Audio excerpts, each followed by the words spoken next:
ভিডিওতে ভালো এক্সপিরিয়েন্স পেতে হেডফোন ব্যবহার করুন।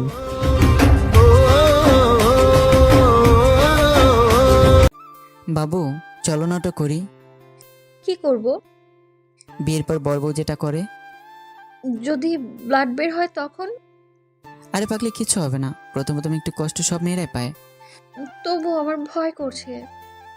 কায়েস মাধবীলতাকে বুকে টেনে নিয়ে দোগালে হাত রেখে কপালে চুমু দিল। ভয়ে মেয়েটার শরীর ঠকঠক করে কাঁপছে। কায়েস মৃদু হেসে বলল, ভয় করছে তোমার? প্রচন্ড ভয় করছে। বিয়ের আগে এসব না করলেই নয় কি? পাগলি মেয়ে, করবোই তো বিয়ে। আর মাত্র 1 মাস পরেই বিয়ে করব। এই 1 মাস অপেক্ষা করতে পারবে না? প্লিজ মাধবী, না করো না। মাধবীলতা আর না করেনি। প্রচণ্ড ভয়ে কায়েসের হাতটা শক্ত করে চেপে ধরেছিল। একটা দামি কামরা বুকিং করলো তাদের দুজনের জন্য।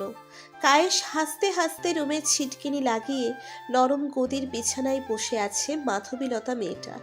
ভয়ে মেয়েটার কালো ফ্যাকাশে রং হয়ে গেছে। কায়েস পাশে বসে হাতের উপর হাত রেখে বলল, শোনো, বলো। বিয়ের পর আমাদের একটা বাচ্চা হবে। তখন এসব কষ্ট আর মনে পড়বে না। আচ্ছা যাও, ড্রেস চেঞ্জ করে আসো। আমি তোমার জন্য অপেক্ষা করছি বসে। তোয়ালে নিচ দিকে টানতে টানতে রুমে ঢুকলো। কায়েসের শরীরে শুধু একটা শর্ট প্যান্ট। মাধবীলতা আশ্চর্য হয়ে বলল, কোনো সেফটি ব্যবহার করবে না? আরে বোকা, এখন সেফটি লাগবে না। তোমার বাঁচানোর বয়স হয়নি এখনো, চিন্তার কিছুই নেই। তবু সেফটি নিলে ভালো হতো। লাগবে না বললাম তো। রাখছো কেন? কই রাখলাম? বিছানায় আসো। তাহলে এমন কথা বলছো কেন? মাঝরাতে মাধবীলতা তোয়ালে বুকে জড়িয়ে গোসল করতে চলে গেল। গোসল করতে করতে ভাবছিল, বিয়ের আগে কি এসব করা ঠিক হলো? না না, কায়েস তো আমার ভবিষ্যৎ স্বামী হবে। কায়েসের অধিকার আছে আমার শরীরে। চুলগুলো মাথা নিচু করে মুছতে মুছতে কায়েসের দিকে তাকালো। ছেলেটা ঘুমন্ত অবস্থায় কত সুন্দর, নিষ্পাপ লাগছে দেখতে। কিন্তু কিছুক্ষণ আগে এই ছেলেটাই আমাকে জানোয়ারের মতো খুব লেখাচ্ছিল।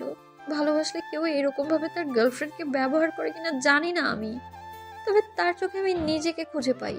ধর্ষণ করলো না কেউ উপভোগ করলো বোঝা কঠিন। আয়নার সামনে দাঁড়িয়ে নিজেকে বিশ্বাস হচ্ছিল না। কিছুক্ষণ আগে বয়ফ্রেন্ড তাকে কি ক্ষতিটা করেছে। ঠোঁটটা কামড়ে রক্তারক্তি অবস্থা করে দিয়েছে। গালেও দাঁত দিয়ে কামড়ের দাগ পড়ে গেছে। বিছানার কোণে বসে কায়েসকে ধাক্কা দিয়ে ডাকার চেষ্টা করছে। ঘুমের ঘোরে কায়েস বিরক্ত নিয়ে বলল, কি হয়েছে? নিজেও ঘুমাবেন, অনেকে ঘুমাতে দিচ্ছ না? আমার বাসায় যেতে হবে। আম্মু আব্বু চিন্তা করছে হয়তো। একদিন বাসায় না গেলে কিছু হবে না, আসো ঘুমাও। না কায়েস, আমার সারা শরীর প্রচন্ড ব্যথা করছে। চলো না, একটু আমায় বাসা পর্যন্ত দিয়ে আসবে, চলো না। বসো, আমি শার্ট প্যান্ট পরে রেডি হয়ে আসতেছি। বিরক্তিকর চেহারা নিয়ে কায়েস বের হলো। রাস্তা দিয়ে খুঁড়িয়ে খুঁড়িয়ে হেঁটে যাচ্ছে মাধবীলতা। কায়েস রাগ দেখিয়ে বলল, অভিনয় করে হাঁটতে হবে না, স্বাভাবিকভাবে হেঁটে চলো। সত্যি আমার হাঁটতে অসুবিধা হচ্ছে। আমাকে একটু পাজা করে করে নাও না, হাঁটতে পারছি না তো।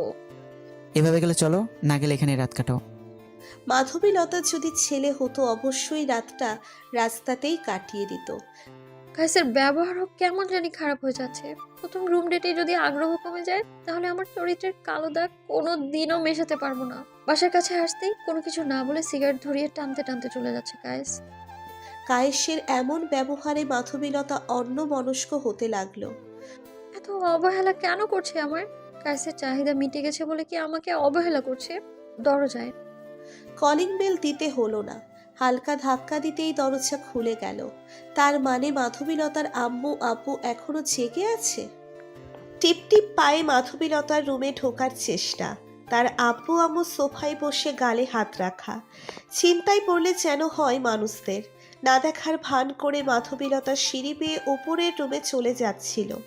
হঠাৎ পেছন থেকে ডাক পড়ল, মাধবীলতা, এত রাত্রি করে বাড়ি ফিরলে কেন? কোথায় ছিলে সারা রাত? মাথা নিচু করে বলে, জি আব্বু, বান্ধবীর বাসায় ছিলাম কিছু পড়া বুঝে নেয়ার জন্য। মাধবীলতার আম্মু রেগে গিয়ে বলল, মাঝরাতে পড়া বুঝে নিতে গিয়েছিলি, তাহলে খোঁড়াচ্ছিস কেন? ও, বকছো কেন? একটাই তো মেয়ে, হয়তো কোথাও পড়ে গিয়ে ব্যথা পেয়ে গেছে। যাও ঘুমিয়ে পড়ো, কাল তো কলেজ আছে, সকাল সকাল উঠতে হবে। তুমি আর লাই দিও না। লাইট দিতে দিতে মাথায় তুলে ফেলেছো। বড্ড জেদি মেয়ে আমার, কোনো কথাই শোনে না। বাচ্চা মেয়ে বোঝে কম, একটু তো যেতে হবেই। সারা রাত জেগে কার সঙ্গে যেন কথা বলে, আর তুমি বলছো বাচ্চা মেয়ে। একটু বেশি খোঁজ খবর রাখতে হবে, বলা তো যায় না। হয়তো বান্ধবীদের সাথে কথা বলে। আমাদের মেয়ে মোটেও এরকম নয়, বুঝলে? একদিন ঠিকই এর ফল ভোগ করতে হবে। মাধবীলতার আব্বু আম্মু অন্য রাতের মতোই ঘুমিয়ে পড়ল। একদিকে মাধবীলতার দুচোখে একটু ঘুম ধরছে না, একবার এপাশ আবার ওপাশ ফিরছে নরম বালিশে মাথা রেখে। শরীরের ব্যথার সাথে কায়েসের আচরণ নিয়ে চিন্তায় বিভোর মেয়েটা। বারবার মনে একই প্রশ্ন উকি দিচ্ছে, কায়েস আমাকে বিয়ে করার স্বপ্ন দেখিয়ে ভোগ করছে না তো? পরের দিন ব্যথার শরীর নিয়ে কলেজ করতে চায়নি মাধবীলতা। সারাটা দিন নাভির নিচে ব্যথা অনুভব করে। দিনের পর দিন কেটে যাচ্ছে, বাড়ছে কায়েসের শারীরিক ক্ষুধা। প্রতিনিয়ত রুম ডেটের অফার, যা মাধবীলতা একদমই পছন্দ করে না। সপ্তাহে 2-3 বার করে রুম ডেট। ভালোবাসার বদলে মনে হয় যেন ধর্ষণ করছে। একদিন প্রশ্ন করলো, মাধবী কি ভাবছো? 1 মাস হয়ে গেল, কিন্তু তুমি এখনো বিয়ে করতে চাচ্ছ না আমাকে।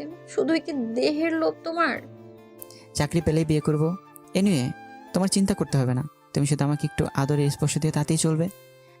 আদর নাকি দেহ ভোগ করার কথা বলছো তুমি? তোমার দিব্যি, আমি তোমাকে বিয়ে করব। শুধু চাকরিটা পেতে দাও, তারপর দেখবে তোমাকে রাজরানী করে রাখবো। আমার দিব্যি কাটতে হবে না।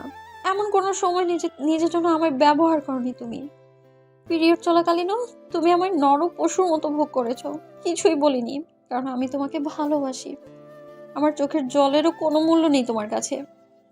ভালোবাসায় এ তো একটু একটু হবেই। বারবার ভালোবাসার দোহাই দিয়ে ছেলেটা মাধবীলতাকে বিয়ের নাম করে ধর্ষণ করে যাচ্ছে। এখন আর মাধবীলতাকে মেসেজ অথবা ফোন দেওয়ার গুরুত্ব মনে করে না। প্রতিদিন যদি একই খাবার বারবার দেওয়া হয় তাহলে সেটার প্রতি ঘৃণা ধরে যায়। তেমনি মাধবীলতার প্রতিও কায়েসের ঘৃণা ধরে গেছে। কিছুদিন আগে তার জন্মবার্ষিকী গেল, সেদিন রাত 4টে পর্যন্ত জেগে থেকেও কোনো মেসেজ ফোন পায়নি। মেসেজ ফোন করার থেকেও বড় কিছু আশা করেছিল, যা করলে মাধবীলতা আশ্চর্য হয়ে যাবে। বাধ্য হয়ে নিচে থেকেই ফোন দিলে ওপাশ থেকে নরম কণ্ঠে ভেসে আসলো, কাঙ্ক্ষিত নাম্বারটি এখন ব্যস্ত আছে। বালিশ চাপা শব্দহীন কান্না, আর কিছুক্ষণ পরেই ফোন অন করে দেখা কোনো মেসেজ আসলো কিনা। কাঁদতে কাঁদতেই ঘুমিয়ে যায় মেয়েটা। ভোর সকালে উঠে যখন আয়নার সামনে দাঁড়িয়ে দাঁত দেখতে দেখতে ব্রাশ করছিল, হঠাৎ করেই বমি বমি ভাব অনুভব করলো। হালকা মাথা ঝিমুচ্ছে, মনের ভেতর অজানা আতঙ্কের একটা ভয় কাজ করছে। কায়েস বলেছে এই বয়সে বাচ্চা হবে না, কিন্তু এমন কেন লাগছে যেন পেটের ভেতর কেউ আসছে? মিথ্যে বলো না তো? মাধবীলতার আম্মুর রুমে হয়রানির মতো খুঁজতে লাগলো। প্লিলের পাতা পেয়ে ওড়নার নিচে লুকিয়ে এনে পানি দিয়ে সব কয়টা খেয়ে ফেললো। দিন দিন মাধবীলতার শরীর আরো গুরুতরভাবে অসুস্থ হতে লাগলো। দিনের অর্ধেক সময় বাসাতেই থাকার চেষ্টা করে, কারণ মাঝে মাঝেই সেন্স হারিয়ে যায়। মনের ভেতর একটাই ভয়, বাড়িতে কোনোভাবেই এই বিষয় জানতে দেওয়া যাবে না। শরীরটা বেশি খারাপ লাগায় কলেজ থেকে আজ বাসায় তাড়াতাড়ি ফেরার চেষ্টা করা। বাসায় এসে কলিং বেল বাজাতেই নিচে মাথা ঘুরে পড়ে যায়। মাধবীলতার আম্মু এমন অবস্থা দেখে মেয়েটার আব্বুকে ফোন দিয়ে ডাক্তারের কাছে আসতে বলে। ডাক্তারের রোগী দেখার রুমে 3 জনেই বসে আছে। মাধবীলতা লজ্জায় মাথা নিচু করে আছে। ডাক্তার প্রথমে বলল, আপনার মেয়ে কি বিবাহিতা? না, কেন? আপনার মেয়ের পেটে 7 মাসের বেশি সময় ধরে একটা বাচ্চা জন্ম নিছে।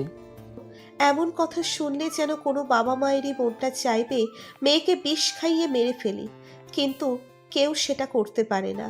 হাজার হলেও সেটা তার সন্তান। মনে হচ্ছে আকাশ ভেঙে মাথায় চুরমার হয়ে পড়েছে।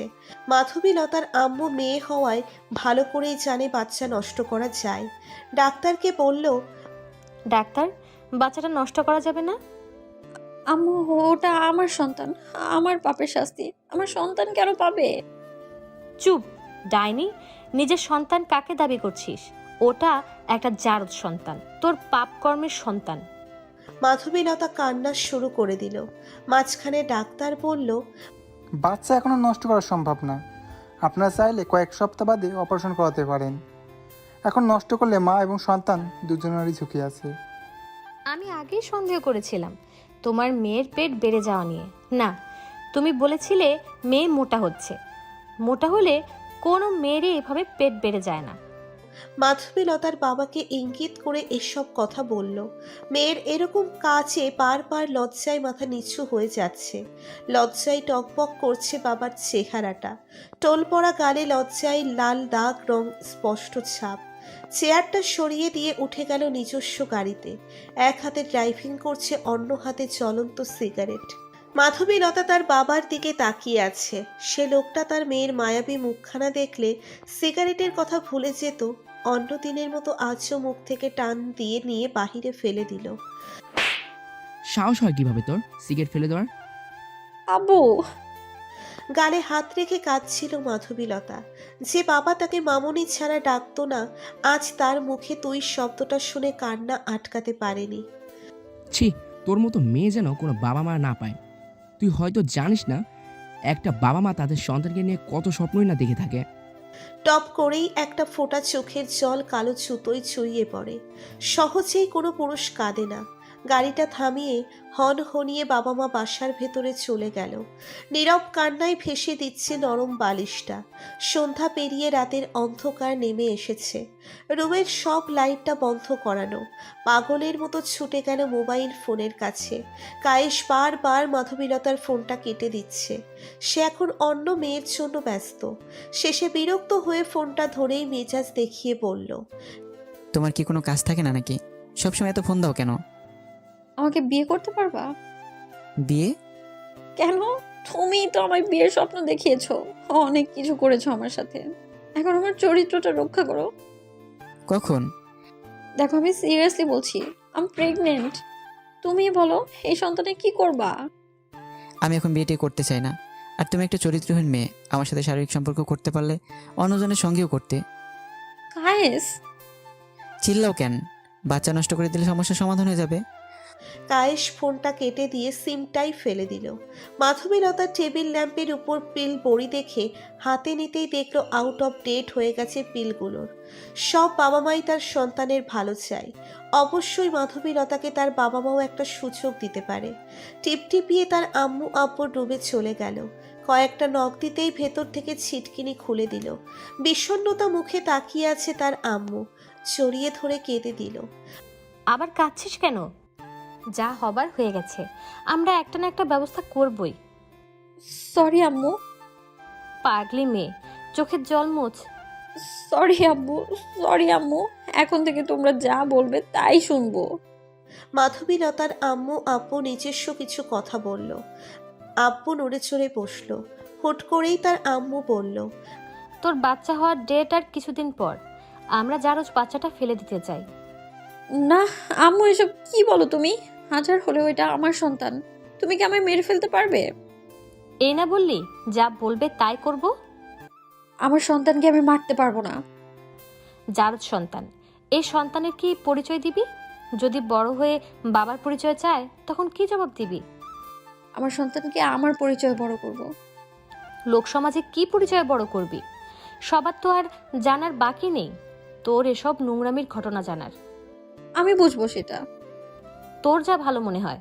ওই সন্তান যেন কোনোদিন আমাকে নানি ডাকে না, বিধাতার কাছে এইটাই চাওয়া। প্লিজ আম্মু, একটু চুপ করবা? যদি মেয়ে জন্মই না হতো তাহলে হয়তো সমাজের সামনে মাথা নিচু করে হাঁটতে হতো না। আপু, তুমিও আমায় অবহেলা করছো। আমার একটা বন্ধু ছেলের সাথে বিয়ে ঠিক করছি। মাইনে অনেক ভালো। একবার বিয়ে হয়েছিল, বউ রেখে চলে গেছে। সংসারের কাজ তেমন তোকে কিছু করতে হবে না, শুধু একটা বাচ্চা মেয়ে আছে, তার যত্ন নিতে হবে। একটা ডিভোর্সি ছেলের সাথে বিয়ে? তো কি রাজকুমারের সাথে বিয়ে করতে চাচ্ছিস? মাধবীলতা দুহাত মুখে চেপে মাথা নিচু করে মুখ চাপা কান্না করছে। শুধু হু হু করে একটা শব্দ আসতেছে সোফায় বসা মাধবীলতার কাছ থেকে। মেয়েটা কয়েকদিনেই কেমন অগোছালো হয়ে গেছে। আগের মতো আর বাসায় দুষ্টুমিগুলোও দেখা যায় না। কলেজ থেকে এসেই আর বাচ্চাদের মতো তার আব্বুকে জড়িয়ে ধরে বায়না করে না। আব্বু, আমার জন্য চকলেট আনো নাই কেন? আমি আর তোমার সাথে কথা বলবো না।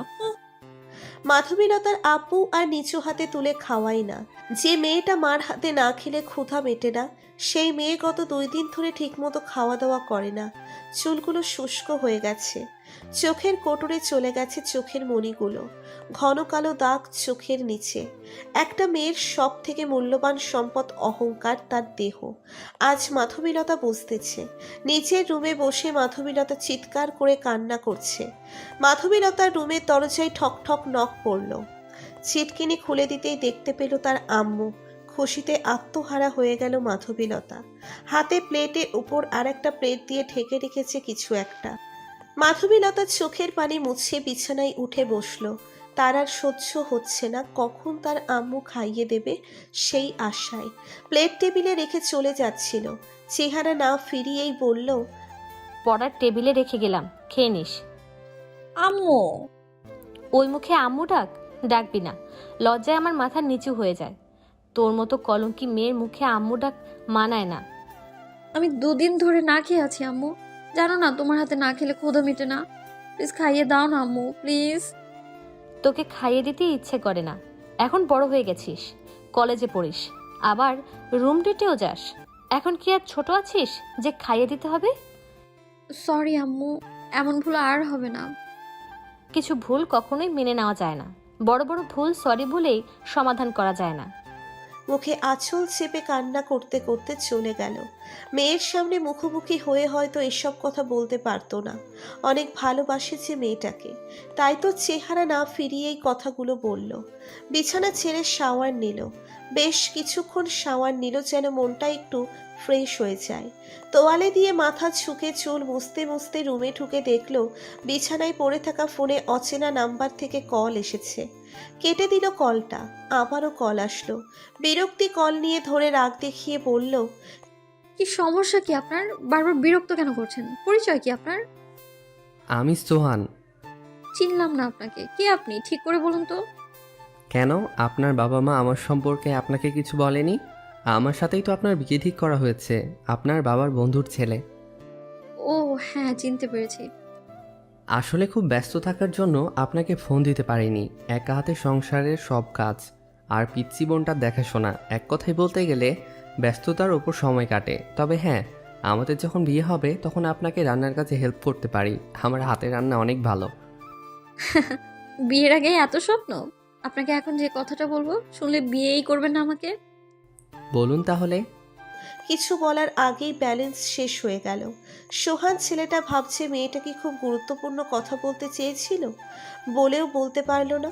ঘড়িতে এখন 12টারও বেশি বাজে। মনে হয় না কোনো ফ্যাসিলোড খোলা আছে। এত রাতে গোসল করে ঠান্ডা ঠান্ডা লাগছে। কাঁদতে কাঁদতে ঘুমিয়ে যায় সেদিনের মতো।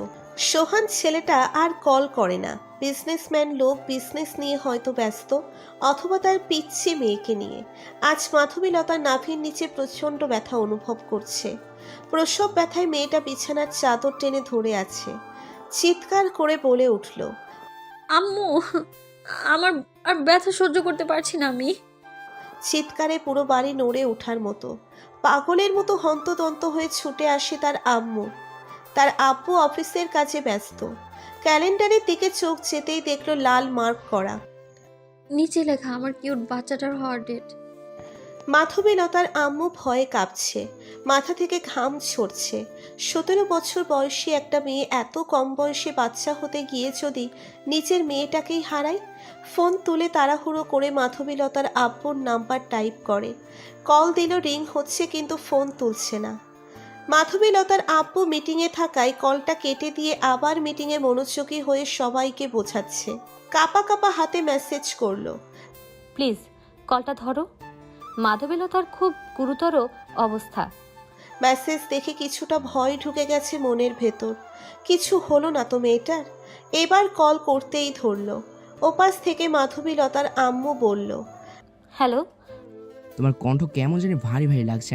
কি হয়েছে মাধবীলতার? কোনো দুর্ঘটনা ঘটলো না তো? আমি মাধবীলতাকে নিয়ে জিয়া মেডিকেল নিয়ে যাচ্ছি।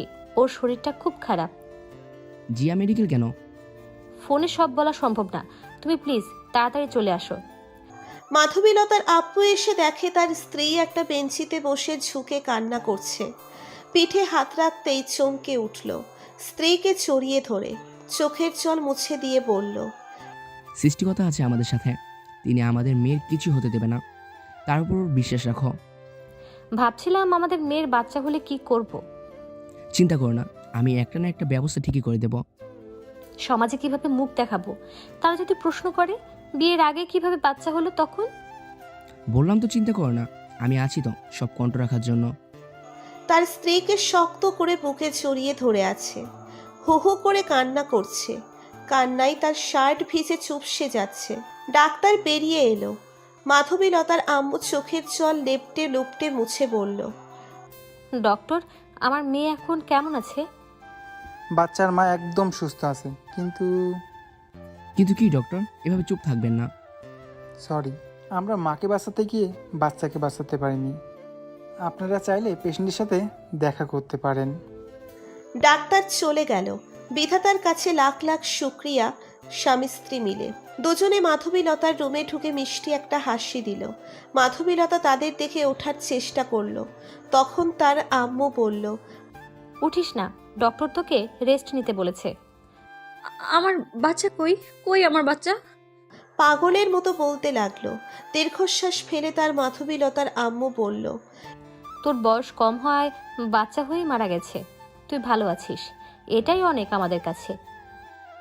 মিথ্যা, মিথ্যা বলছো তোমরা। আমার বাচ্চাকে তোমরাই মেরেছো, তাই না? কোথায় রাখছো বলো?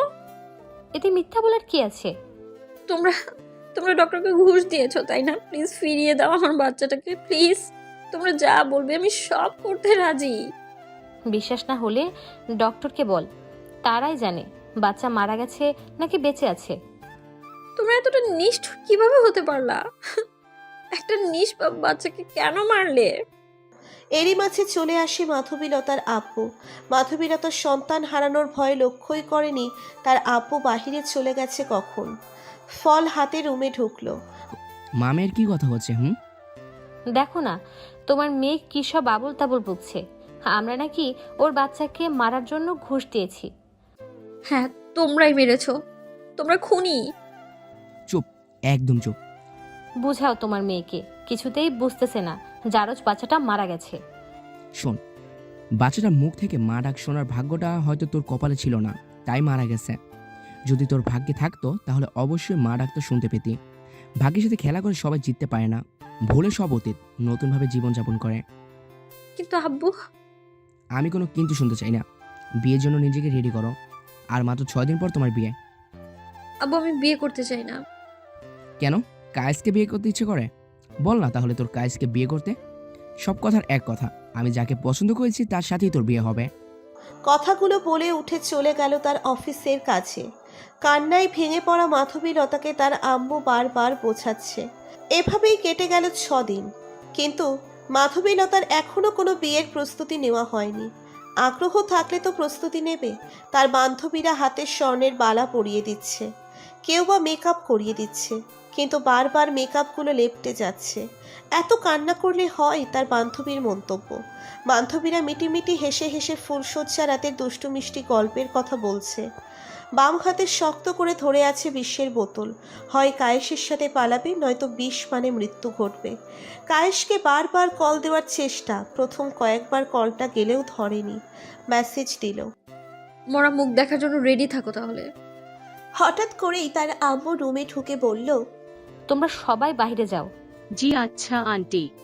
বাম হাতটা দে। সোহান তোর জন্য স্বর্ণের আংটি পাঠিয়েছে। মনের ভেতর এক অজানা ভয় কাজ করছে। ঠোঁটে ঠোঁট চেপে ধরে মাথা ঝাঁকিয়ে না বলে দিল। জোর করে বাম পিঠের পিছন থেকে আনতেই অবাক হয়ে গেল। বিষের বোতল ধরে আছে। সর্বশক্তি দিয়ে ডান গালে থাপ্পড় বসিয়ে দিল। মাধবীলতার চোখে পানি টলটল করছে। 5 আঙ্গুলের ছাপ স্পষ্ট বোঝা যাচ্ছে। হারামজাদি, আত্মহত্যার চেষ্টা করিস? থাক বন্দি হয়ে রুমের ভেতর। বিয়ে না করে চেয়েও বিয়ে হয়ে গেল। বাসর ঘরে ঘোমটা দিয়ে বসে আছে মাধবীলতা। বুক ধুকপুক ধুকপুক করছে ভয়ে। সোহান রুমে ঢুকে ছিটকিনি লাগিয়ে দিল। ছিটকিনি লাগানোর শব্দে ঘোমটার আড়াল থেকে মুখ তুলে তাকালো সোহানের দিকে। গলা ছাড়িয়ে কাশি দিল। কিন্তু কোনো সারা শব্দ না পেয়ে সোহান ছেলেটা আশ্চর্য হয়ে মনে মনে ভাবল, অভদ্র পরিবারের মেয়ে নাকি, সালামও করলো না। বিছানায় উঠে বসে কাঁধে হাত রেখে বলল, আপনার কি নার্ভাস লাগছে? প্রথমবার সবারই নার্ভাস লাগে, তবে আপনার সবার মতো বাসরাত হবে না। বলার আগে হাত সরিয়ে দিয়ে কাঁপতে কাঁপতে বলল। আমাকে ধরবেন না, দূরে থাকুন আপনি। ফুলশয্যার রাতে এমন কথা শোনার জন্য সোহান মোটেও প্রস্তুত ছিল না। মাধবীলতা এমন একটা কথা বলবে স্বপ্নেও কল্পনা করেনি। প্রথম যেদিন বিয়ের কথা বলা হয়েছিল, মাধবীলতা নামটা শুনেই মনে মনে ভাবে, বাহ, বেশ সুন্দর নাম তো, মাধবীলতা। যদি মধু নাম ডাকি তাহলে আরও সুন্দর মানাবে। তখন মাধবীলতার আব্বু হালকা ধাক্কা দিয়ে বলে, সোহান, তুমি কি কিছু ভাবছো? না আঙ্কেল, আমি বিয়েতে রাজি, যদি কোণে রাজি থাকে তো। ছবি না দেখেই পছন্দ করলে? তবে আজই বলো না কেন, মেয়ে আমার কিন্তু মাশাল্লাহ দেখতে, ছবি দেখেও সুন্দরী। নিজের মেয়ের এরকম প্রশংসা শুনে প্রথম দিনেই খটকা লাগে। এত রূপবতী হওয়া সত্ত্বেও কেন আমার মতো ডিভোর্সি ছেলেকে পছন্দ করলো বিয়ের জন্য? সোহান নীরবতা ভেঙে বলল, ছবি দেখে বাহ বাহ দিতে চাই না, একসময় না হয় দেখা করব, আজ উঠি, একটা আর্জেন্ট মিটিং আছে। হঠাৎ করেই কাপা কাপা মেয়েলি কণ্ঠ সোহানের কানে আসলো। কল্পনাতে হিম হয়ে থাকা চোখ বাস্তবে ফিরে মাধবীলতার দিকে তাকালো। লাল বেনারসিতে পরীর মতো সুন্দর একটা মেয়ে তার কাছে বসে আছে। সোহানের বিশ্বাস হচ্ছে না 34 বছর বয়সেও এমন একটা ফুলের মতো মেয়ে পেয়েছে বউ হিসেবে। হাত বাড়িয়ে ঘোমটা তুলে দিয়ে অজান্তেই ঠোঁটের নিচে একটা চুমু দিতে গিয়েও থেমে যায়। মাধবীলতার ঠোঁটে আঙ্গুল চেপে পিছনে সরিয়ে দেয় মুখ। এসব কি করছেন?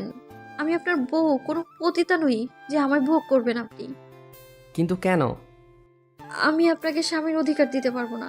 আর আপনার লজ্জা করে না এই বয়সে এত কম বয়সী মেয়েকে বিয়ে করতে? ছি! সরি, নিজের অজান্তেই চুমুটা দিয়েছিলাম। আমি বিয়ে করি আমার পিচ্ছি মেয়েটার জন্য। বিয়ের জন্য কেন? কিছু বুঝলাম না, পরিষ্কার করে বলুন। একদিন মাঝরাতে মাতাল হয়ে বাড়িতে ফিরে দেখলাম দরজাটা এখনও খোলা। নেশা করেন কেন?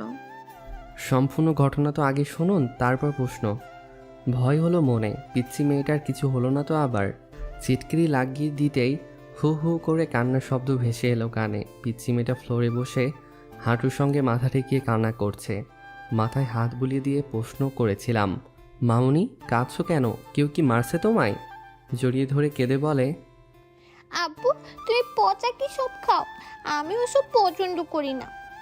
কিভাবে বলি এইটুকু পিচ্ছি মেয়েকে? আমি ওর আম্মুর জন্য নেশা করি, আমাকে ছেড়ে অন্যজনের হাত ধরে পালিয়েছে। মুচকি এসে বলেছিলাম আর খাবো না। হালকা একটু মাথা তুলে বলে, প্রমিস করো। আবারও মুচকি হেসে বললাম প্রমিস, কিন্তু আবারও কান্না করা শুরু করে দিল।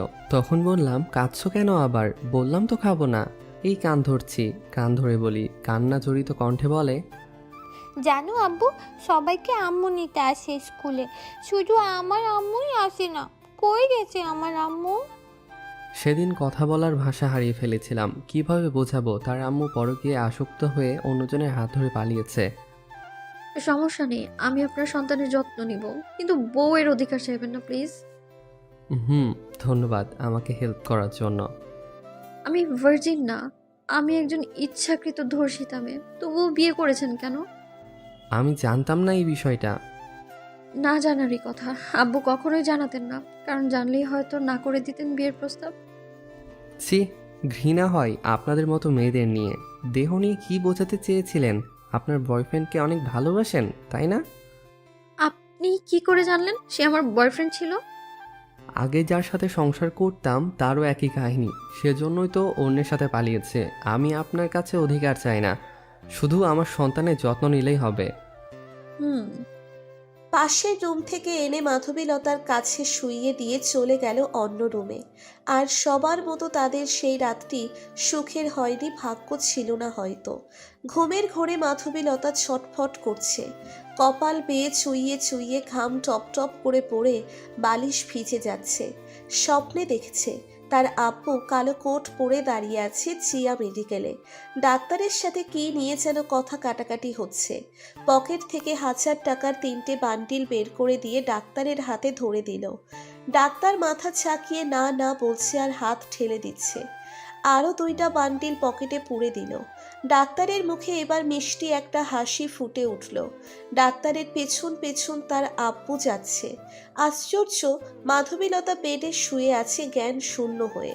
মাধবীলতার পাশের দোলনায় বেশ হাত পা নাড়িয়ে খেলা করছে একটা শিশু। দেখতে অনেকটা ৮০ বছরের বুড়ার মতো। মুখে হাতে পায়ে টেপ পেঁচিয়ে দিয়ে একটা থলিতে ভরে দিল।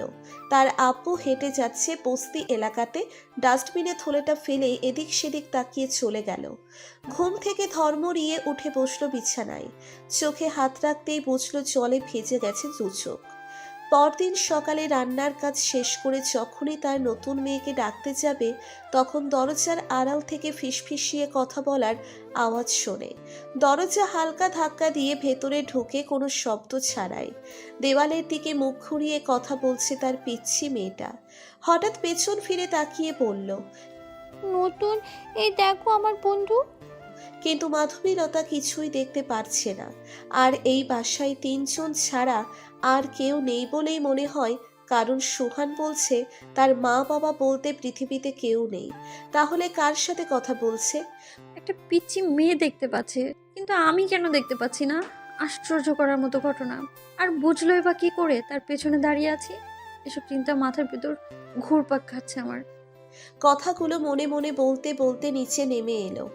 অবৈধ সন্তান পেট থাকতে যতটুকু আবেগপ্রবণ হয়ে যায়, অথচ সৎ সন্তানের প্রতি একটু মায়া স্নেহ তার ভেতরে জন্মায়নি। ফুলশয্যার রাতে যখন সৎ মেয়েকে রেখে যায়, তখন থেকেই হিংসে হতো। কেন হিংসে হতো মাধবীলতা সেটার মানেই খুঁজে পাচ্ছে না। মাঝখানে বালিশ রেখে ঘুমিয়ে পড়ে মাধবীলতা। আহ বলে মৃদু গলায় ব্যথায় কোকিয়ে উঠল।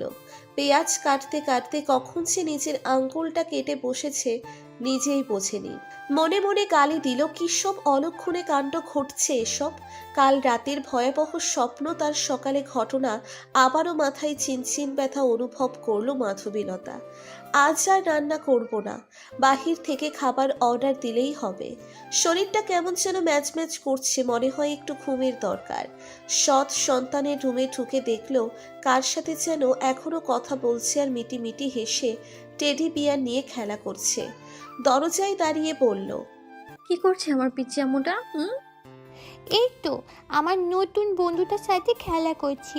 আম্মু আজ না আমার স্কুলে যেতে ইচ্ছে করছে না, আর একটু খেলি না প্লিজ। মনে মনে বললাম, কই নতুন বন্ধু? মেয়েটা মানসিক রোগী নাকি? কিসের শাস্তি দিচ্ছ আমাকে? তা বলে কি হবে? স্কুলে না গেলে স্যাররা বকা দেয় তো। চলো খাবে। স্কুল থেকে এসে তোমার সাথে খেলা করব। কথাটা বলে মাথা ঝুঁকিয়ে হেসে দিল। টেডি বিয়ার বিছানার উপর আছড়ে ফেলে দিয়ে মাধবীলতার হাতটা ধরে মুচকি হাসি দিয়ে মাধবীলতা গাল টেনে বলল, তোমার নাকি আম্মু? পিচ্ছিটা ভুরু বাঁকা করে তাকিয়ে রইল। কি ক্যারেক্টার মাইরি, তাই না? নিজের সন্তানের নামটাও জানে না, আবার নিজের সন্তান ভাবলেও ভুল হবে সৎ সন্তান। ভুরু টান টান করেই বলল, জেনিফা। অনেক মিষ্টি নাম রাখছে তো তোমার আপু। জি না, এই নাম আমার দাদু ভাই রেখেছে। শান্তভাবেই সকালের নাস্তাটা শেষ করে স্কুলে রেখে আসে জেনিফাকে। ফিরে এসে জেনিফার রুমটা পরিষ্কার করতে যায়। বাচ্চা মেয়ে, রুমটা হয়তো অগোছালো থাকে, সেটা ভেবেই রুমে ঢোকে। রুমে ঢুকেই ভয়ে বুক কেঁপে ওঠে। জেনিফাকে স্কুলে রেখে আসার আগে টেডি বিয়ারটা তো এরকম ছিল না। টেডি বিয়ারটাকে দেখে মনে হচ্ছে কেউ জানোয়ারের মতো ছিঁড়ে ছিঁড়ে খেয়েছে। রাগ হলে যেমন হয় তেমন দেখাচ্ছে। সব রাগ টেডি বিয়ারের উপর ছাড়লো। ক্রিং ক্রিং শব্দে মাধবীলতা চমকে গেল। সোহানের কল স্ক্রিনে ভাসতেছে। নিজেকে শান্ত করে কলটা ধরল। হ্যালো সোহান, কিছু বলবা? আশ্চর্য, কথা না বলে রেখে দাও, এভাবে বিরক্ত করো কেন? না মানে? কি না মানে? রাখছি। আরে আরে থামুন, আমি মেয়ের প্রতি একটু নার্ভাস ফিল করি। আজ আসতে অনেক রাত হয়ে যেতে পারে।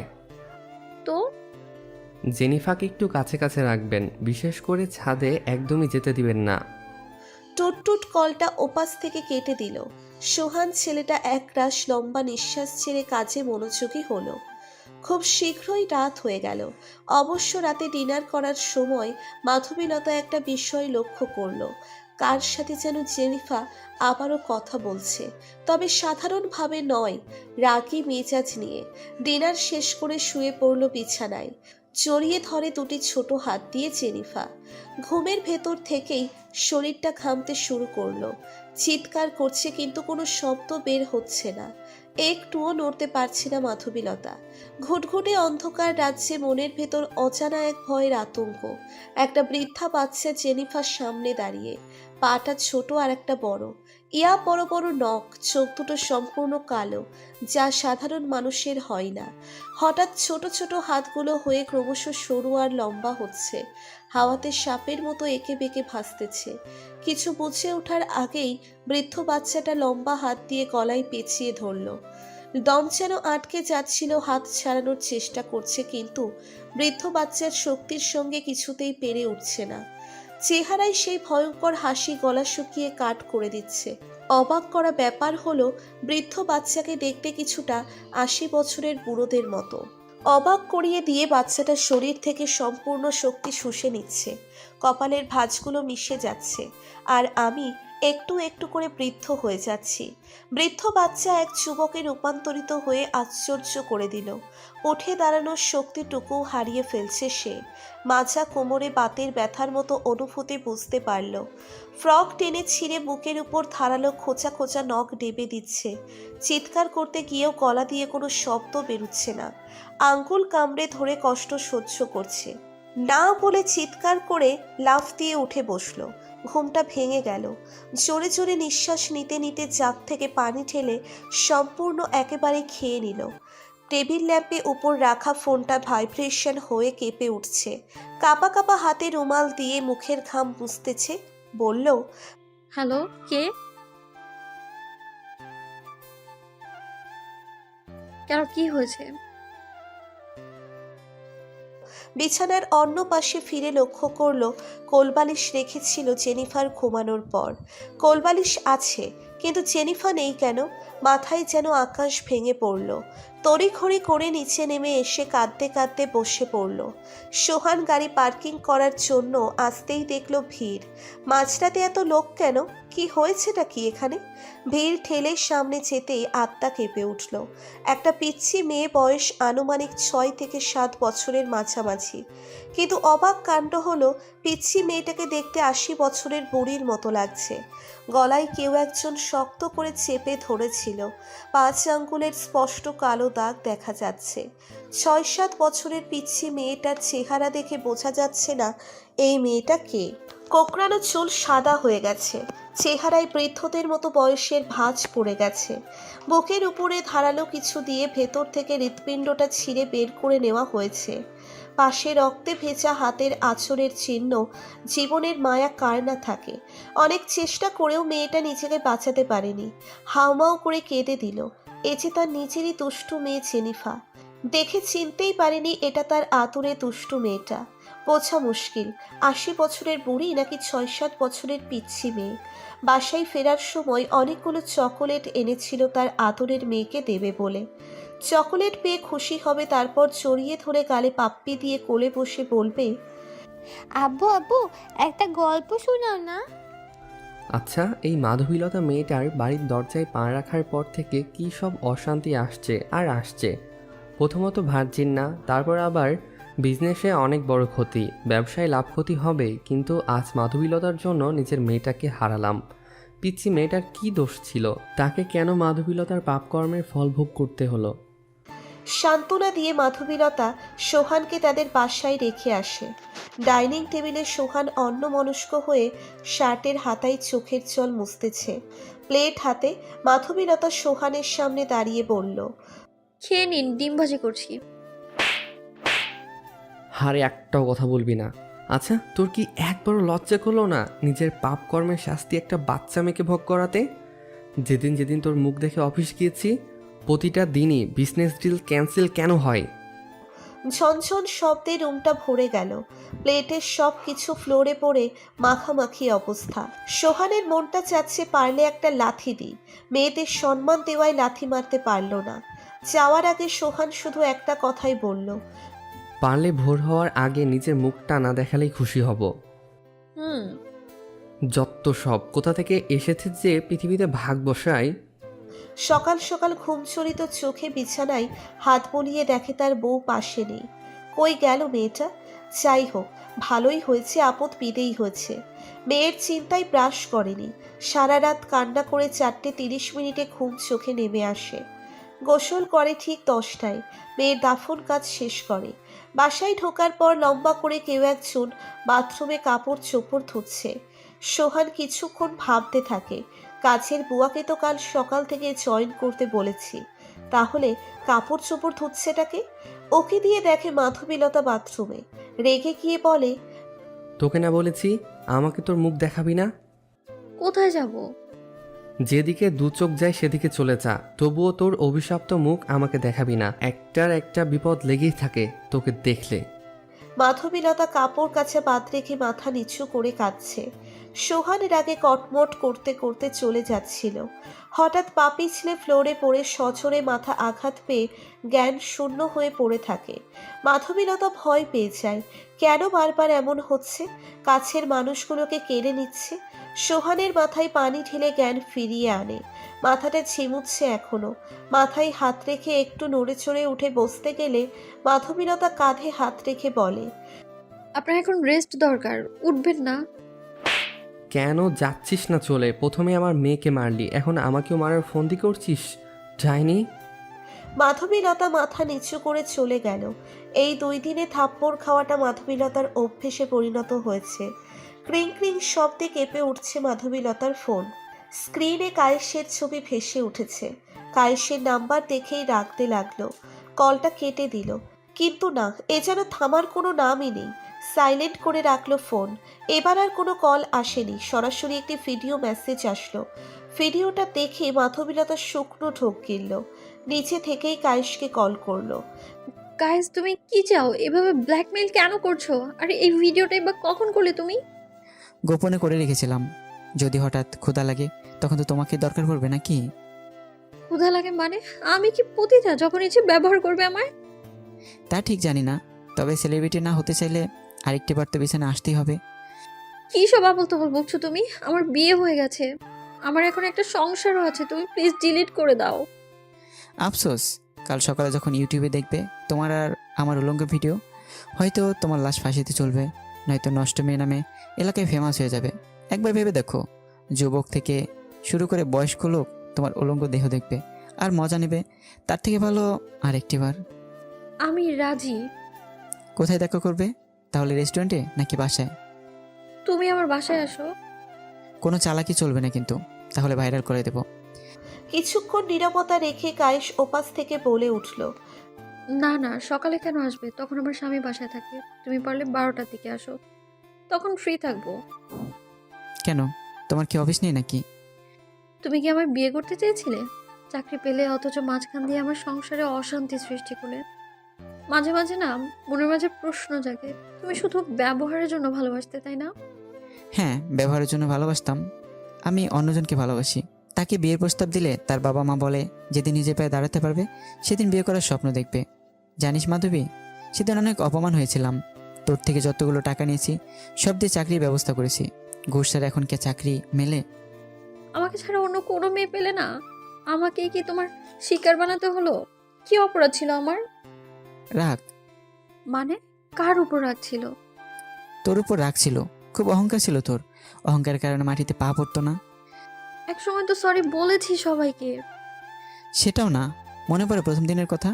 নতুন নতুন কলেজে ভর্তি হয়েছি, ধাক্কা লেগেছিল, ভরা মাঠে থাপ্পড়টা মেরেছিলি, সেই প্রতিশোধের আগুন জ্বলছিল। শুধুমাত্র একটা থাপ্পড়ের জন্য এইভাবে আমায় কলঙ্কিত করলে? নিজেকে নষ্ট মেয়ে মনে হয় নিজের কাছেই। আর আমি এখনো কলেজের মাঠে মাথা নিচু করে হেঁটে যাই, মনে পড়ে যায় পুরাতন কথাগুলো। আবারও সিগারেট খাচ্ছ? তোমাকে না বলেছি সিগারেট খাবে না, আমার এসব পছন্দ না। তো তুমি কিভাবে জানলে আমি সিগারেট খাচ্ছি? আমি যে ভালোবাসতাম তোমায়, আমার মন বলে দেয় তোমার সব কষ্টের কথা। দেখ, আমাকে নিজের চলনামী জাদুতে ফেলিস না। বিছানায় আসার কথার মাঝে এসব কেন টানছিস? হুম, তাহলে কাল দেখা হবে, এখন রাখি। শোনো, তোমার বিয়ে হয়েছে ওই মেয়েটার সাথে? আমরা অনেক সুখী শান্তিতে সংসার করছি, আর কিছুদিন পর আমি বাবা হব। বউ থাকতে আমি কেন? একটা জিনিস কি, প্রতিদিন খেতে ইচ্ছা করে। নারীদের প্রতি সব পুরুষেরই একটু হলে আকর্ষণ থাকে। জানোয়ারের বাচ্চা, আল্লাহ তোদের একদিন না একদিন ধ্বংস করবেই। মাধবীলতা কাঁদতে কাঁদতে কথাগুলো কায়েশকে উল্লেখ করেই বলল। ওপাশে কায়েশ হা হা করে হেসে দিয়ে কলটা কেটে দিল। কায়েশ আবার কিছুটা নাস্তিক টাইপের লোক। মাধবীলতা ডাইনিং টেবিলে বসে ঘুমুচ্ছে।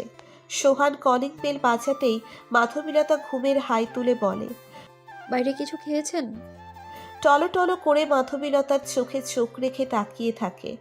আজ হঠাৎ এত ভালোবাসা? খোঁজ কেন নিচ্ছে? চেয়ার টেনে টেবিলে বসে সোহান। মাধবীলতা প্লেট উপর থেকে সরিয়ে নেয়, খাচ্ছে। মাধবীলতা তখন বলে, কাল কি অফিসে যাবেন নাকি মিটিং আছে? হঠাৎ এমন প্রশ্ন কেন? না, এমনি বললাম আর কি। আর একটু ডাল দেবো? কাল থেকে আর রান্না করতে হবে না। এই পোড়া ডিম ভাজি আর টলটলে পানির মতো ডাল খেতে ইচ্ছে করে না। নতুন কাজের বুয়া আসবে, সেই এখন থেকে সব কাজ করে দেবে। হুম। আচ্ছা, একটা কথা বলি, কিছু মনে করবেন না। বলেন।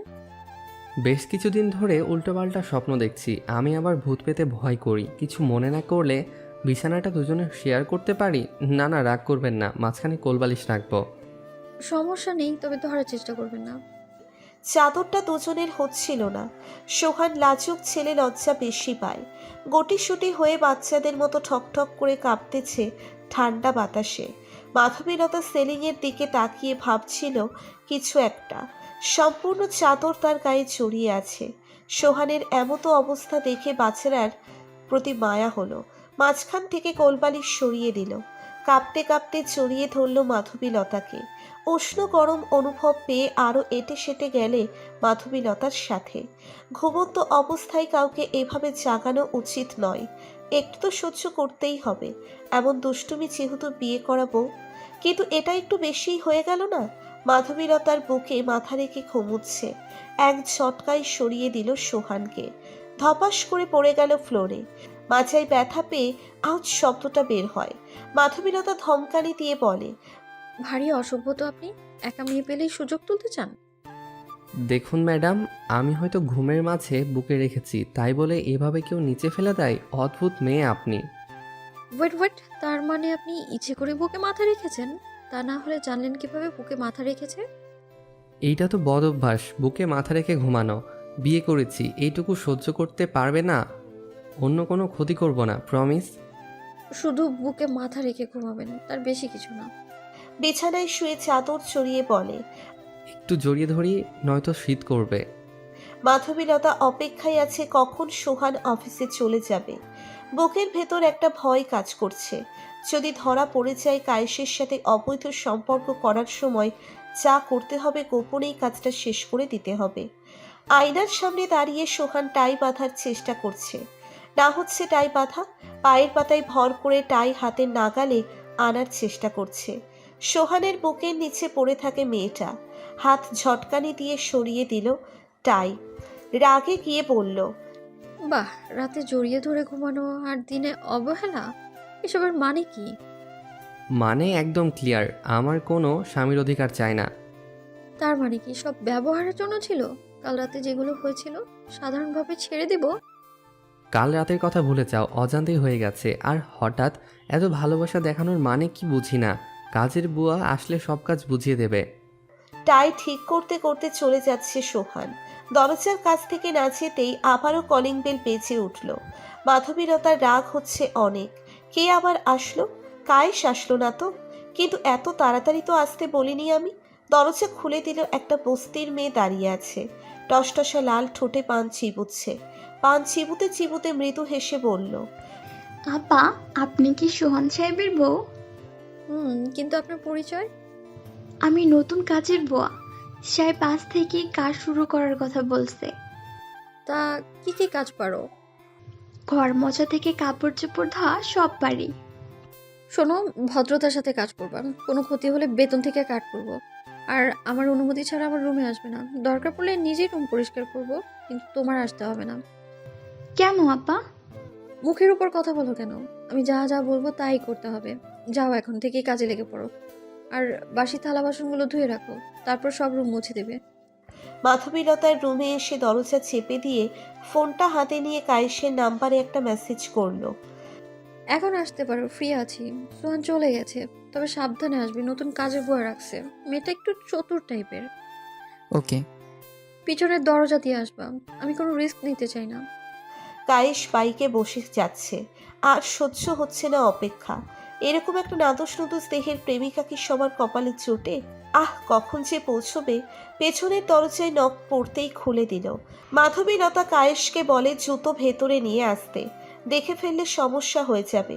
জুতো না খুলেই কায়েস ঝাঁপিয়ে পড়ে, থামিয়ে দিয়ে বলে, না কাজ থামো, ভিডিও ডিলিট করো আগে, তারপর যা খুশি করতে পারো, আমি বাধা দিব না। প্লিজ আমাকে আর থামিও না, আমি তোমাকে ভালোবাসার রঙে রাঙিয়ে দিতে চাই। আগে ভিডিও। কথা বলা শেষ করার আগেই থামিয়ে দিয়ে গোলাপি ঠোঁটের সাথে নরম ঠোঁট লাগিয়ে দেয়। ভালোবাসার টানে দুজনেই সাড়া দিচ্ছে। মাধবীলতা মাতাল হয়ে যাচ্ছে কায়েসের ভালোবাসায়, নিজেকে একটু একটু করে কায়েসের কাছে সঁপে দিচ্ছে। যদি এটা অবৈধ না হতো তাহলে হয়তো অনন্তকালের জন্য ভালোবাসতো। বুকের ভেতর আগলে ধরে পিঠ খামচে ধরে কায়েসের। এদিকে কায়েসের কোনো ভ্রুক্ষেপ নেই, তার পিঠ পেয়ে রক্ত পড়ছে কিনা। চুলগুলো মুঠিতে ধরে ঠোঁট কামড়ে ধরে আছে। কাজল কালো রেশমি চুলের খোপা খুলে দিতেই কোমর ছুঁয়ে গেল লম্বা চুলে। পিঠের উপর থেকে চুল সরিয়ে দিয়ে চুমুতে ভরিয়ে দিচ্ছে। ঠোঁটের শীতল স্পর্শে মাধবীলতা বারবার কেঁপে উঠছে। কাজের বুয়া রুম মুছতে মুছতে হঠাৎ মাধবীলতার রুমে উকি দেয়। জি জি মেম সাহেব, এসব কি করছে? ফেরেশতার মতো একটা ভালো স্বামী থাকতে অন্য একটা ছেলের সাথে পরকীয়া করছে। হঠাৎ করেই দরজায় পা পিছলে পড়ে যায়। দরজাটা সম্পূর্ণ খুলে গেল। দুজনেই একে অপরের দিকে তাকিয়ে আছে। বিছানায় এলোমেলো হয়ে থাকা চাদর দিয়ে নিজের দেহ ঢাকছে মাধবীলতা। তোতলাতে তোতলাতে বলে, তোমাকে বলেছি না আমার রুমে অনুমতি ছাড়া আসবে না। জানো আমি তো চাইলে তোমার চাকরি বাতিল করে দিতে পারি। কাজের বুয়া ভয়ে ভয়ে ফ্লোরে অস্বাভাবিকভাবে বসে আছে। যদি কোনো ক্ষতি করে তার। তোমার দুটি পায়ে পড়ি, প্লিজ এসব কথা কাউকে বলো না।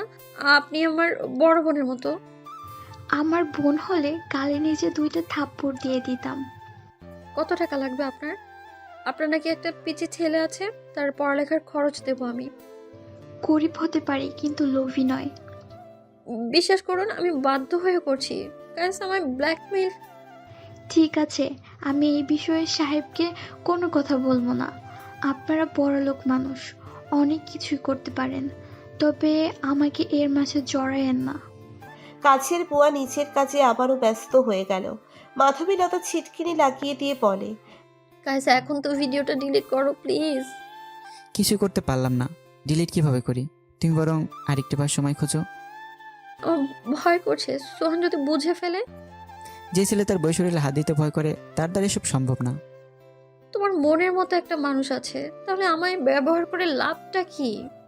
কায়েস কিছু না বলে শুধু মাধবীলতাকে বুকে টেনে নিয়ে ঠোঁটে লম্বা একটা চুমু দিয়ে ছেড়ে দিয়ে শার্টের বোতাম লাগাতে লাগাতে চলে যায়। এবার পিছনের দরজা দিয়ে নয়, সামনের দরজা দিয়েই চলে যায়। দরজাটা লাগিয়ে দিয়ে মাধবীলতা কাজের বুয়ার কাছে দাঁড়িয়ে বলে, আপনার নামটা যেন কি? সকিনা। কেন বলেন তো? এমনি জিজ্ঞাসা করলাম, এই আর কি। আপনার হাতের কাজগুলো অনেক ভালো দেখছি, থালা বাসনে মুখটা পর্যন্ত দেখা যাচ্ছে। মালকিন, এটা টিভির অ্যাড না। মিথ্যা কথা না বলে কি বলবেন বলেন। আপনি সত্যি বলবেন না তো? বিশ্বাস রাখতে পারেন। আচ্ছা আপনি কাজ করুন, আমি গোসলটা সেরে আসি, কেমন যেন ঘাম ঘাম গন্ধ বেরোচ্ছে। আচ্ছা আপনি যান, আমি সব কাজ করে দিচ্ছি। আর মালকিন, আমার আজ একটু আগেই ছুটি লাগবে। প্রথম দিনই আচ্ছা যখন লাগবে আমাকে বলে চলে যাও। জি আচ্ছা মালকিন। মাধবীলতা লম্বা একটা শাওয়ার নেয়। শাওয়ারের নিচে দাঁড়িয়ে চোখের পানি ফেলতে ফেলতে ভাবে, আমার জন্য কতগুলো জীবন নষ্ট হচ্ছে, শুধু একটা প্রেমের জন্য সব কিছু হারাচ্ছি, তবু কেন বারবার কায়েসের জন্য ভালোবাসা জাগে? হয়তো প্রথম প্রেম, তাই ভুলতে পারছি না। সকিনা, সকিনা, এই সকিনা। সামনে এসে দাঁড়াতেই মাধবীলতা বলে, আপনাকে না দুপুরের খাওয়াটা টেবিলে রেডি রাখতে বলেছি। কখন বললেন মালকিন? আমার যতটুকু মনে পড়ে আপনি কখনোই বলেন নাই। সরি, মনে ছিল না, কিছু মনে করবেন। বাংলাতে কথা বললেই খুশি হয়। সরি ফরি বুঝি না, আমরা মূর্খ মানুষ, ওসব বুঝি না। তাড়াতাড়ি খেতে দাও। আচ্ছা মালকিন, আপনার ওসব করতে লজ্জা করলো না? আপনার তো স্বামী আছে। চুপ করো। কেন মালকিন? ছুটি লাগলে নিয়ে নাও, কিন্তু একই কথা বারবার বলবে না। কাজের বুয়া টোপলা ভর্তি করে নিয়ে গেল ছেলের জন্য। মাধবীলতা নিজের রুমে এসে ভর দুপুরে ঘুমোলো। যখন ঘুম থেকে উঠল তখন রাত অনেক বেজে গেছে, প্রায় 12টার কাছাকাছি। একাধারে কলিং বেলের শব্দ শুনে মনে পড়ল সোহান এখনো ফেরেনি। সোহান কি তাহলে কলিং বেল বাজাচ্ছে? দরজাটা খুলে দিতেই সোহান রাগ দেখিয়ে টাই টেনে টুনে খুলে বলে, একটা দরজা খুলতে এত সময় লাগে? আধা ঘন্টা ধরে শুধু কলিং বেল বেজে যাচ্ছে। ঘুমিয়ে পড়েছিলাম। ভোর সন্ধ্যায় কিসের ঘুম? মরার ঘুম ঘুমাও যত সব। খাবেন না আজ? না, ক্ষুধা নাই। নতুন কাজের বুয়া কি চলে গেছে? দুপুরে ছুটি দিয়ে দিছি। বাহ, প্রথম দিনেই ছুটি দিয়ে লোভ ধরিয়ে দিয়েছ। কাজের বুয়া পছন্দ না হলে নিজেই কাজ করতে পারিস না? তোর আব্বু কল করেছিল কি? না, কেন? আব্বুর কি হয়েছে? তারা ঠিক আছে তো? জানি না, শুনলাম ছাদ থেকে নাকি পড়ে গিয়ে মাথা গুরুতরভাবে ফেটে গেছে। কি এখন বলছেন এটা? একটা তো কল দিতে পারতেন। মহারানী তো ঘুমাচ্ছিলেন, কিভাবে বলি? দরজাটা খুললে তো বলবো। নেশার ঘরে সোহান মাতালের মতো হাঁটতে হাঁটতে রুমে গিয়ে গা এলিয়ে দিয়ে শুয়ে পড়ে। আমি গাঁজাখোর, নেশাখোর হতে পারি, কিন্তু কোনো মেয়ের ক্ষতি করিনি, প্রেম করার স্বপ্ন দেখি না। তবুও মেসেজে এসে কিছু কিছু মেয়ে উল্টাপাল্টা কথা বলে, মনে হয় তারাই নেশাখোর। এই সোহানের কোনো প্রেম নেই মেয়েদের ওপর। টাকার জন্য ভালোবাসা, আবেগ, প্রেম, পছন্দ, সুখ সব কিছুই হারিয়েছি, তাই টাকার পাগল। মেয়েদের দিকে চোখ তুলেও তাকাই না। প্লিজ মেসেজে খারাপ ভাষায় গালাগালি করে অপমান করবেন না। আর আমার মনে হয় না আজ পর্যন্ত কোনো মেয়েকেই আপু ছাড়া ডেকেছি। Good night. আমি একা একটা মেয়ে হয়ে রাস্তায় বের হবো এত রাতে? না থাক, কাল সকালে গেলেও হবে। এখন তো হাইওয়ের গেটটাও বন্ধ থাকবে। সোহানের জুতো চোরা খুলে দিয়ে মাঝখানে কোলবালিশ রেখে চুপটি করে ঘুমিয়ে পড়ে। সকাল হতেই মাধবীলতা জিয়া মেডিকেলে চলে যায়। এদিকে সোহান তাকে খুঁজতে খুঁজতে প্রচণ্ড রেগে যায়। তখন ভাবল, মাধবীলতা কি তার আম্মুর সাথে দেখা করতে গেল নাকি? হতে পারে সেখানেই গেছে। সোহান ও জিয়া মেডিকেলে চলে যায়। ফিসফিস আওয়াজ শুনে পর্দার পিছনে লুকিয়ে সব ঘটনা শোনার চেষ্টা করে। মাধবীলতা তার আম্মুর হাতের উপর হাতটা রেখে বলে, আম্মু আম্মু কিভাবে ছাদ থেকে পড়ে গেল? ছাদ? ছাদ তোর ছেলে? মাধবীলতা, তোর ছেলের মতো একটা বাচ্চা ভূতকে দেখে মাথা করে পা পিছলে ছাদ থেকে পড়ে যায়। কি এসব কি বলছো? আমার বাচ্চা তো জন্মের পরেই মারা গেছে। মারা যায়নি, আমরা প্ল্যান করে মেরে ফেলছি। অন্য সাধারণ সন্তানের মতো তোর সন্তান ছিল না, দেখতে 80 বছরের বুড়োর মতো। ডক্টরও আশ্চর্য হয়ে যায়, তাদের ডক্টর লাইফে এমন কোনো বাচ্চা দেখেনি তারা। ও মাই গড! তার মানে আমি যে স্বপ্নটা দেখতাম সেটা কাল্পনিক কিছু ছিল না। আমাকে বোঝানোর জন্য জোর করে আমার স্বপ্নে আসতো। তার মানে তুই এমন স্বপ্ন দেখতে? এখন আমার কি হবে? মাধবীলতার মনে ভয় ধরে গেল। কিছু কিছু বুঝতে পারছে একটার পর একটা দুর্ঘটনা ঘটার পিছনে কারণটা কি। প্রথমে জেনিফা আম্মু টাকার জন্য মারা গেল, এরপর সোহানের বিজনেসে অনেক বড় ক্ষতি। যদি মেরে ফেলা না হতো তাহলে এসব হতো না। মাধবীলতা বলে ওঠে, তোমাদের একটা ভুলের জন্য সবার ক্ষতি হচ্ছে। কি দোষ করেছিল বাচ্চাটা? বাচ্চা না মেরে ফেললে তোকে বিয়ে দিতে পারতাম না। কেন? কি এমন দরকার ছিল মেরে ফেলার? ওইটুকু বাচ্চার জন্য একটুও মায়া লাগেনি তোমাদের? আমাকে পারতে মেরে ফেলতে? না, মায়া জন্মায়নি, কারণ দেখতে একদমই মায়াবী ছিল না, বুড়োদের মতো দেখতে ছিল। তাই বলে এমন একটা কাজ করবে? হ্যাঁ করেছি, বাধ্য হয়ে করতে হয়েছে। সোহান তোকে বিয়ে করতো না যদি তোর বাচ্চা হতো। কন্ট্রাক্ট পেপারে সাইন করতে হয়েছে। কোনোদিনও তুই কোনো সন্তান নিতে পারবি না, কারণ জেনিফা। আমাকে কেন এসব বলো নাই? বলার প্রয়োজন বোধ মনে করিনি, সেজন্য বলিনি। পর্দার আড়াল থেকে সোহান বেরিয়ে আসতেই বাবা মেয়ে দুজনের চোখের দিকে তাকালো। মাধবীলতার আব্বু সোহানের কাঁধে হাত রেখে বলে, জামাই বাবা কখন আসলে? থাক, আর ভালোবাসা দেখাতে হবে না, হাতটা সওয়ালেই খুশি হব। বোঝার চেষ্টা করো প্লিজ। কি বোঝানোর চেষ্টা করব? হায়, আপনার নষ্টা মেয়ে যে কিনা অন্যজনের সঙ্গে বিছানা শেয়ার করে, সেটা না হয় বাদ দিলাম, কিন্তু আপনার মেয়ের বাচ্চা হয়েছিল সেটাও বলেননি আমাকে। এইটুকু তো বলতে পারতেন। আমি কি আপনাদের মতো জানোয়ার? হ্যাঁ, তুমি নিজেকে খুব ভালো ভাবো। ডিভোর্স হয়ে গেছে একবার, তবুও ভালো বউ চাও। যত দোষ নন্দ ঘোষ, এখন তো আমারই দোষ হবে। সুমডেট করার সময় মনে ছিল না পেটে বাচ্চা হবে? চুপ করবেন প্লিজ। উনি আপনার শ্বশুর হয়, সম্মান দিয়ে কথা বলুন। অভদ্রের মতো কেন কথা বলছেন? তিনিও ভুলে যাচ্ছে আমি তার জামাই, ছেলের মতো। আমি রাগ নিয়ে কথা বললে তার বোঝানো উচিত। অবুঝের মতো ঝগড়া করেই যাচ্ছে। হাজব ফ্যামিলি। সোহান, মুখ সামলে কথা বলুন বলছি, নয়তো ভালো হবে না বলে দিচ্ছি আমি। আমি আর কোনো কথা শুনতে চাই না। ডিভোর্স চাই। তোমার মতো নষ্টা মেয়ের সাথে সংসার করতে চাই না। কি ডিভোর্স? চিন্তা করিস না, 10 বছর আগে তোকে ডিভোর্স দিতে পারবে না। আর যদি অত্যাচার করে তাহলে?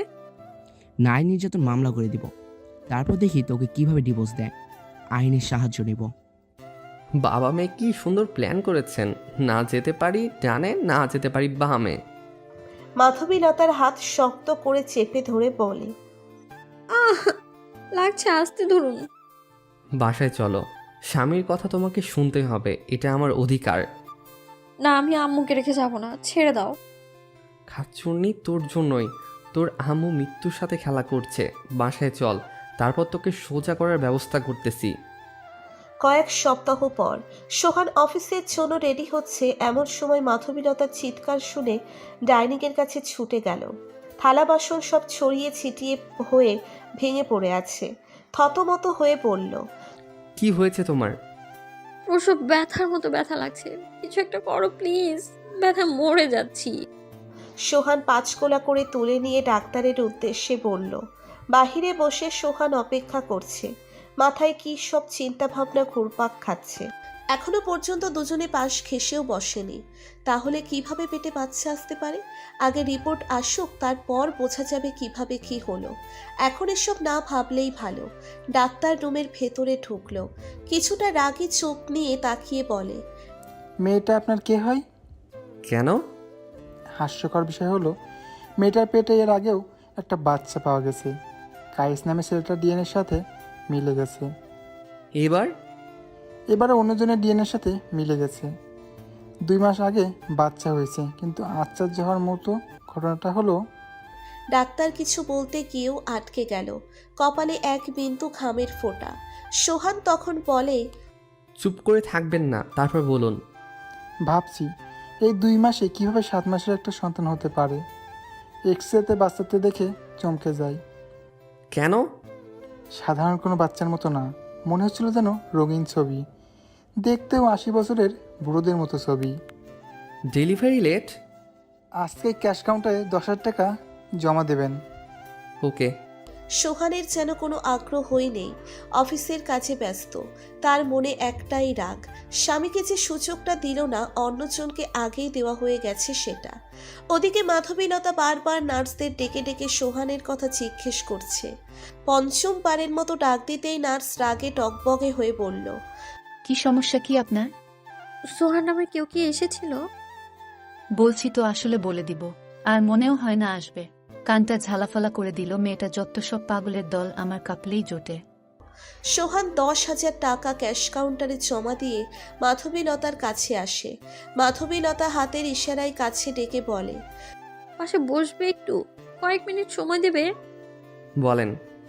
ক্ষমা করে দাও প্লিজ, তোমার মতো একটা ভালো ছেলের অনেক ক্ষতি করে ফেলেছি। আরে না না, ক্ষমা চাইছেন কেন? এখনো আপনি করেই বলছেন?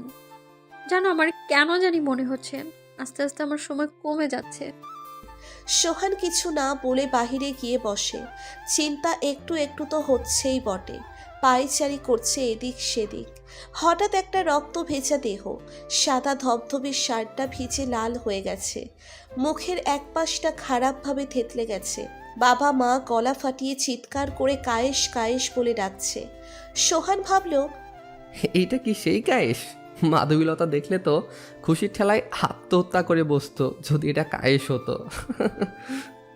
অপারেশন থিয়েটার থেকে ডাক্তার বেরিয়ে আসলো, চোখে মুখে সোহানের চিন্তার ভাঁজ। ডাক্তারের চেহারাটা কেমন হতাশা প্রকাশ করছে। এখনই হয়তো মুভির মতো বলবে, সরি, আমরা আপনার স্ত্রীকে বাঁচাতে পারিনি, এদের হয়তো একবার বাংলা সিনেমায় চান্স দেওয়া উচিত। তখন ডাক্তার বলে ওঠে, সরি, আমরা আপনার স্ত্রীকে বাঁচাতে পারিনি। বাচ্চাটার কি হলো? কথাটা শুনে ডাক্তার নিজেই ভয় পেয়ে গেছে। ডাক্তার জীবনে এমন রোগী দেখেনি। বাচ্চা এক্সরেতে ঠিকই ছিল, কিন্তু মরা একটা বাচ্চা হলো, তাও বুড়োদের মতো দেখতে। সাথে সাথে মাও মারা গেল।